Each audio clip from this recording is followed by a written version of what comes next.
मिल्कीपुर में 5 फरवरी को उपचुनाव होना है। मिल्कीपुर सीट पर बीजेपी और एसपी के बीच कड़ा मुकाबला है। दरअसल अखिलेश का किला भेदने में सीएम योगी जुटे हुए हैं और बीजेपी जुटी है, तो मिल्कीपुर में सीएम योगी जनसभा को संबोधित करेंगे। दरअसल मिल्कीपुर विधानसभा क्षेत्र के उपचुनाव में प्रचार समाप्त होने के पहले मुख्यमंत्री योगी आदित्यनाथ जनसभा को संबोधित कर क्षेत्रीय मतदाताओं को बीजेपी प्रत्याशी चंद्रभानु पासवान के पक्ष में साधेंगे। मिल्कीपुर का प्रतिष्ठापरक उपचुनाव अब यानी जो इसकी प्रतिष्ठा है वो उपचुनाव पर सीधे मुख्यमंत्री योगी आदित्यनाथ और सपा के राष्ट्रीय अध्यक्ष अखिलेश यादव की प्रतिष्ठा से जुड़ गई है। चुनाव प्रचार में अखिलेश के 2 दिन बचे हैं, यानी खासतौर पर अखिलेश भी चुनाव कर रहे हैं और आखिर के 2 दिन बचे हुए हैं और सीएम योगी खुद उतरे हुए हैं। रविवार और सोमवार इन 2 दिनों में मुख्यमंत्री योगी आदित्यनाथ मिल्कीपुर का किला भेदने का प्रयास करेंगे, तो वहीं सपा मुखिया अखिलेश यादव कुंदरकी और कटहरी हारने के बाद अपने गढ़ को बचाने की जुगत में जुटे हैं।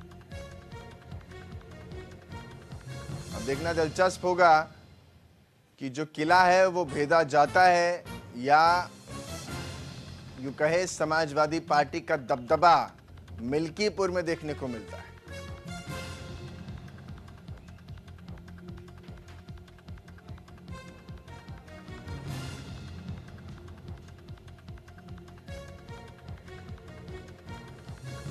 साफ तौर पर आज मिल्कीपुर सीट जीतने के लिए संविधान सभा में उपचुनाव को लिए को ध्यान में रखते हुए मुख्यमंत्री योगी आदित्यनाथ का प्रचार है, क्योंकि 2 दिन बचे हैं और उससे पहले हर दल कोशिश यही कर रहा है, क्योंकि इस किले को भेदने के लिए बीजेपी पूरी ताकत झोंक रही है और समाजवादी पार्टी साफ तौर पर अपने पूरे दम खम के साथ मैदान में है। ये सीट इसलिए भी खास क्योंकि पिछले उपचुनाव में इस सीट का नंबर आ नहीं पाया। अब जब नंबर आया है तो दिल्ली के विधानसभा चुनाव के साथ साथ यहां उपचुनाव है मिल्कीपुर में, और देखना दिलचस्प होगा कि मिल्कीपुर में किसकी मलकियत चलती है, कौन मिल्कीपुर की इस सीट से उम्मीदवार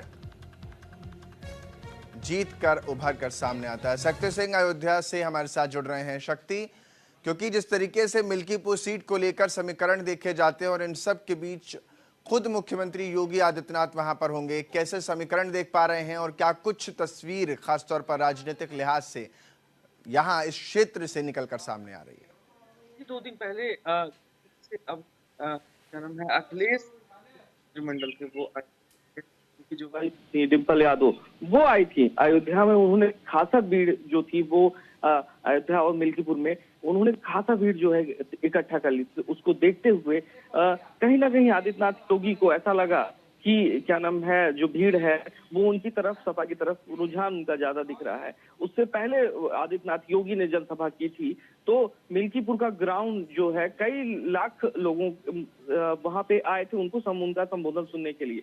तो उनको ऐसा लगा कि उनकी सीट थोड़ी सी खतरे में है, तो फिर से आज वो जनसभा करने वाले हैं मिल्कीपुर के सर्वोदय विद्यालय के सामने बड़ा सा मैदान है, उसमें फिर से आज जनसभा करेंगे और कल वो 23 किलोमीटर से ऊपर का रोड शो करेंगे जो मिल्कीपुर की गलियों में लेकर के पूरा मिल्कीपुर को कवर करता हुआ दिखाई पड़ेगा। तो ये चुनाव जो है बड़ा अहम बनता जा रहा है। बड़े बड़े दिग्गज जो है चुनावी मैदान में जो वो उतरते दिखाई पड़ रहे हैं। और अगर बात की जाए तो अब बीजेपी का पूरा मंत्रिमंडल जो है वो कब से ही काफी दिनों पहले से ही मिल्कीपुर की गलियों की खाक छान रहा है और सपा के जो और जितने भी प्रत्याशी हैं वो सब मिल्कीपुर की गलियों में उतर गए हैं और एकदम जी जान लगा दिए हैं कि अयोध्या की बिल्कुल अयोध्या की सीट जीतना बहुत जरूरी है, खासतौर पर मिल्कीपुर की सीट। बहुत बहुत शुक्रिया आपका तमाम जानकारी के लिए।